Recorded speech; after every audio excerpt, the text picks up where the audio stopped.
Hello once again welcome to the remedial chemistry. तो आज के इस वीडियो लेक्चर में हम लोग पढ़ने वाले हैं, आज लास्ट लेक्चर है हमारा इस चैप्टर का, जिसमें हम पढ़ेंगे aromaticity. Very very important topic. यहाँ से सवाल आने की बहुत ही ज़्यादा प्रोबेबिलिटी है, तो हर बच्चे को एरोमेटिसिटी निकालनी आनी चाहिए। तो आज के लेक्चर में हम पढ़ने वाले हैं एरोमेटिसिटी, इंक्लूजन कंपाउंड और क्लैथरेट्स। बाकी जो दोनों टॉपिक हैं वो बहुत ईजी है, कुछ ज़्यादा डिटेल नहीं पढ़नी है। बीएससी वगैरह में थ्योरीज वगैरह लिखने के लिए इस पर आती थी। तो पहला टॉपिक हमारा इंपॉर्टेंट है, तो चलिए स्टार्ट करते हैं। तो एरोमेटिसिटी की बात करते हैं। इससे पहले मैंने हाइपर कॉन्जुगेशन, मेसोमेरिक, इंडक्टिव सारे इफेक्ट आप लोगों को बता दिए। तो एरोमेटिसिटी के लिए हमें बताना है कि क्या क्या कंडीशंस है। सिर्फ कंडीशन पे भी सवाल हो सकते हैं, ठीक है। तो एरोमेटिक कंपाउंड उन कंपाउंड्स को कहा जाता है, पहली कंडीशन वो कंपाउंड कैसे होने चाहिए, साइक्लिक। सिर्फ क्लोज स्ट्रक्चर को ही चेक करोगे, चाहे वो 3 रिंग बनाए, 4 बनाए, 5 बनाए या फिर 6 बनाए, रिंग बननी चाहिए। तो पहला तो स्ट्रक्चर साइक्लिक होना चाहिए। दूसरा, हर कार्बन कैसा होना चाहिए, sp2 हाइब्रिडाइज्ड। sp2 हाइब्रिडाइज का मतलब होता है ज्योमेट्री कैसी होनी चाहिए, ट्राइगोनल प्लेनर, एक ही प्लेन में आने चाहिए सब। तीसरा होता है कॉन्जुगेशन।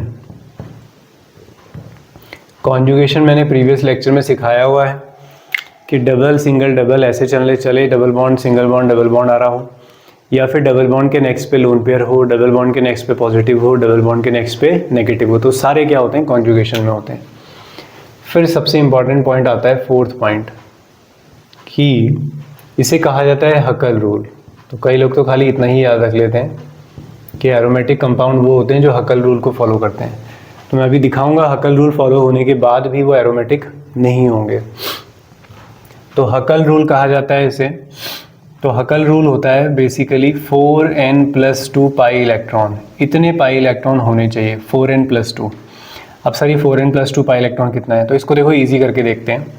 n = यहाँ पे हो सकता है 1 2 3 4, रख लो। फिर कितने इलेक्ट्रॉन आ रहे हैं, 1 रखोगे, 0 से स्टार्ट होता है, 0 रखोगे तो कितने इलेक्ट्रॉन आएंगे, 2 इलेक्ट्रॉन्स। फिर 4 4 के गैप में आ रहे होंगे, देखो 1 रखोगे तो 4 + 2 6, फिर 10 आ जाएगा, फिर 14 आ जाएगा। तो बस क्या ही है, तुम्हें याद रखना है कि स्टार्ट कहाँ से हुआ। तो 2 से स्टार्ट होता है, 4 4 स्किप करते जाओ आप। अगर इतने इलेक्ट्रॉन किसी के पास आते हैं तो वो हकल रूल को फॉलो कर रहा है। तो चलिए चेक करते हैं। सबसे पहला एग्जाम्पल ये है आपके पास।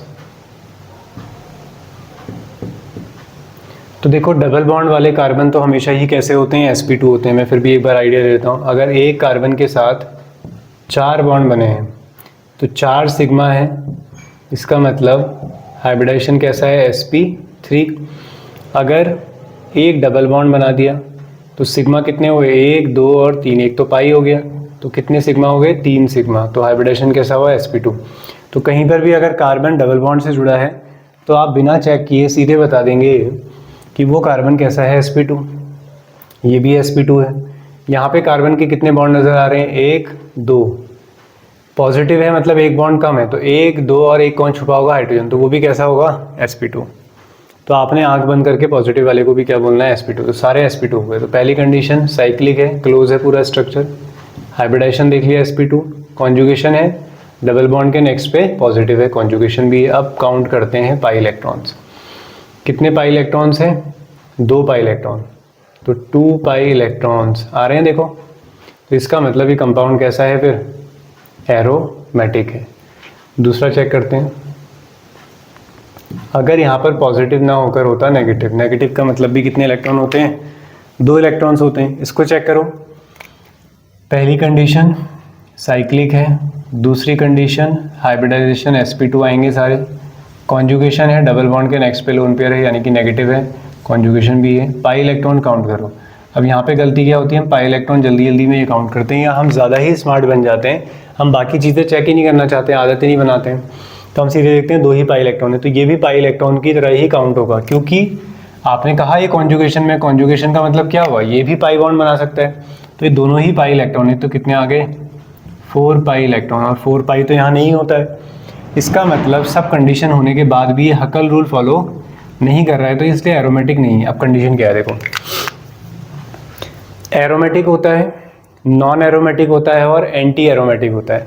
सारी कंडीशन फॉलो हो, अगर हकल रूल फॉलो ना हो, अगर हकल रूल फॉलो ना हो तो ऐसे कंपाउंड्स को कहा जाता है एंटी एरोमेटिक। अगर ऊपर वालों में से कोई कंडीशन फॉलो ना हो तो उन्हें नॉन एरोमेटिक कहेंगे। एंटी एरोमेटिक कब कहोगे? जब सिर्फ यहाँ डिफरेंस आएगा। क्लियर हुआ? दूसरा एग्जांपल देखते हैं।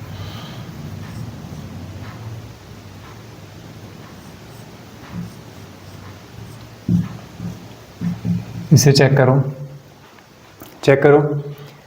Double single double double bond के नेक्स्ट कॉन्जुगेशन तो चल ही रहा है, तो साइक्लिक तो है ही, हाइब्रिडाइजेशन भी sp2 ही आ रहा है, और तीसरा क्या, कॉन्जुगेशन भी है। कॉन्जुगेशन अगर पूरा है तो हाइब्रिडाइजेशन चेक करने की जरूरत नहीं है, ठीक है, इसलिए नहीं कर रहा हूँ मैं। पाई इलेक्ट्रॉन काउंट कर लो, 1 2 3 4 5 6, इसको मत काउंट कर लेना, ये तो पॉजिटिव है ना, इलेक्ट्रॉन तो ये होते हैं। तो कितने आ रहे हैं आपके पास? 6 पाई इलेक्ट्रॉन आ रहे हैं। तो क्या आंसर होगा? तो 6 तो होता है, तो ये भी आपका कैसा है फिर? एरोमेटिक है। क्लियर हुआ? तो इसका नाम भी होता है ट्रोपोलियम कार्बोकेटाइन, स्टेबल कार्बोकेटाइन होता है, राइट। और देखते हैं, जैसे ये आपके पास है, तो इसमें तो कुछ करना ही नहीं है। बेंजीन के ऊपर लोन पेयर है, लोन पेयर कॉन्जुगेशन। अच्छा, एक सवाल ये भी है, वैसे तो एक चैप्टर आएगा ऑर्गेनिक में हेट्रोसाइक्लिक कंपाउंड, क्या ये लोन पेयर कॉन्जुगेशन में जाएंगे? अगर तुम अपने बेसिक्स लगाओ तो तुम कहोगे जाएंगे सर, क्योंकि आप कहोगे sir lone pair double bond के नेक्स्ट पे तो है लेकिन नहीं जाएंगे। क्यों? क्योंकि यहाँ पर बेंजीन की तरह कॉन्जुगेशन पहले से ही प्रेजेंट है, लोन पेयर की कोई रिक्वायरमेंट नहीं है, इसलिए यहाँ पर लोन पेयर कॉन्जुगेशन में इन्वॉल्व नहीं होते। इसको बोलते हैं पायरिडीन। तो एरोमेटिक तो है ही, बेंजीन रिंग दिख रही है इसमें, बिल्कुल बेंजीन रिंग जैसी ही है, तो एरोमेटिक है। क्या ही चेक करना है इसमें? काउंट कर लो इलेक्ट्रॉन, 2 2 4 2 6, तो 6 आ जाएंगे, तो पता चल जाएगा तुम्हें। उसके बाद इसमें चेक करूँ, इसमें चेक करके बताओ मुझे कितने आ रहे हैं। कॉन्जुगेशन चेक कर लो पहले, कॉन्जुगेशन तुमने चेक कर लिया तो तुम्हें हाइब्रिडाइजेशन चेक करने की ज़रूरत नहीं है। आ रहा है कॉन्जुगेशन, डबल बॉन्ड के नेक्स्ट पे नेगेटिव है, डबल बॉन्ड के नेक्स्ट पे नेगेटिव है, तो कॉन्जुगेशन बिल्कुल है। तो अगर कॉन्जुगेशन है तो सब कुछ है। फिर अब पाई इलेक्ट्रॉन काउंट कर लो, 1 2, ये भी होंगे, 3 4 5 6, तो 6 पाई इलेक्ट्रॉन सिस्टम है, एरोमेटिक है। इसको बताओ, एक पॉजिटिव एक नेगेटिव, कॉन्जुगेशन तो होगा ही, डबल के नेक्स्ट पे नेगेटिव, डबल के नेक्स्ट पे पॉजिटिव, तो 2 पाई इलेक्ट्रॉन तो ये है और 2 ये हो जाएंगे। कितने हो रहे हैं? 4 पाई इलेक्ट्रॉन हो रहे हैं। तो कैसा हो गया ये? एंटी एरोमेटिक हो गया। उसके बाद जैसे ये है, ठीक है, ये मैंने बनाया। कॉन्जुगेशन देखो, डबल सिंगल डबल, लेकिन यहाँ तो क्या आ गया? गैप आ गया है, और ये हाइब्रिडाइजेशन कैसा होगा? sp3, तो इसका मतलब ये प्लेनर नहीं है, तो इसे एंटी एरोमेटिक नहीं कहोगे, क्या कहोगे? Non aromatic. क्लियर हुआ? तो इस तरीके से आपने पहचानने होते हैं, आई होप पहचान लोगे। इसके बाद एक एग्जांपल ये याद रख लो, क्योंकि नाम भी दे देगा ना आपको, नाम भी ध्यान रखने। जब आप हेट्रोसाइक्लिक कंपाउंड पढ़ोगे तो वहाँ पे पायरिडीन, फ्यूरॉन और पायरोल, ये सब नाम भी ध्यान रखने होंगे, उनके एरोमेटिक भी चेक करने होंगे। इसमें चेक करो, इनमें चेक करने की ज़रूरत नहीं है। अगर आपको बेंजीन रिंग दिखती हैं दोनों तो सीधे सीधे बोल देना एरोमेटिक। पाई इलेक्ट्रॉन काउंट करने होंगे तो कर लेना। इसको बोलते हैं नेफ्थलीन। अगर 3 बेंजीन एक साथ आ जाएं तो उसे बोलते हैं एंथ्रासीन। क्या बोलते हैं? एंथ्रासीन। इसी नेफ्थलीन है, यहाँ पे एक OH लगा दूंगा तो इसको बीटा नेफ्थॉल कहा जाता है। तो बस आपने जो एरोमेटिक बताना है तो इस तरीके से वो आंसर आपके आ जाएंगे, कोई दिक्कत नहीं आएगी, पहचान लोगे एरोमेटिक है या नहीं है। ठीक है, अब इसमें एक ऑर्डर याद रखो, सबसे स्टेबल होते हैं एरोमेटिक, एरोमेटिक के बाद आते हैं नॉन एरोमेटिक, फिर आते हैं लास्ट में एंटी एरोमेटिक। यानी कि एंटी एरोमेटिक होना अच्छी बात नहीं है। ओके, तो अब हम बात करेंगे इंक्लूजन और क्लैथरेट कंपाउंड्स के बारे में। इंक्लूजन कंपाउंड और क्लैथरेट्स दोनों ऑलमोस्ट सेम ही होते हैं। इंक्लूजन कंपाउंड में क्या होता है कि जो हमारे एटम्स होते हैं उनके बीच में जो खाली स्पेस बचता है, अगर उनमें कुछ मॉलिक्यूल्स ट्रैप हो जाएं तो इनसे बनने वाले कंपाउंड्स को क्या कहा जाता है? Inclusion compounds. बीच में छोटे छोटे गैप हैं जो, ठीक है, जैसे आपने ईंटों की दीवार बनाई, खड़ी करी, उसके बीच में गैप है, उसमें सीमेंट भर दिया, तो वो सीमेंट वहाँ पर जो कंपाउंड बनाएगा उसे क्या बोलेंगे? इंक्लूजन कंपाउंड बोलेंगे, ठीक है। क्लैथरेट्स में क्या होता है? यहाँ पे क्रिस्टल स्ट्रक्चर होगा अपने आप का मॉलिक्यूल्स का, कुछ बड़ा बड़ा सा, यहाँ पे कैविटीज बनेंगी काफ़ी बड़ी,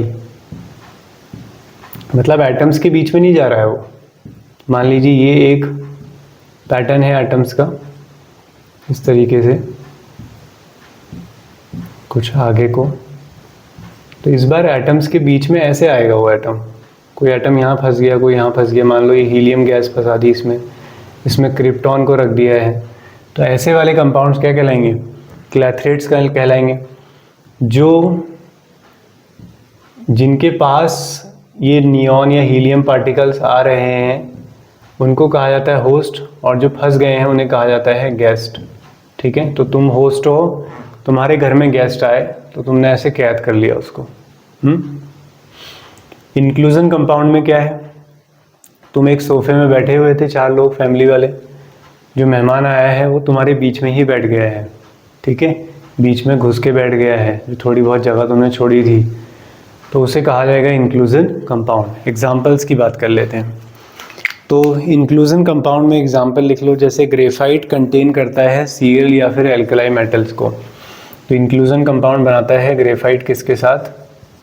तो ग्रेफाइट के तो क्रिस्टल जाल होते हैं ना, पूरे पता होंगे आपको पैटर्न, तो ग्रेफाइट के अंदर Cl ट्रैप हो सकते हैं या फिर कौन ट्रैप होते हैं? Alkali metals, S block elements, यानी कि जैसे एक एग्जांपल ये रख लेंगे तो सैंडविच टाइप कंपाउंड बोलते हैं हम इनको।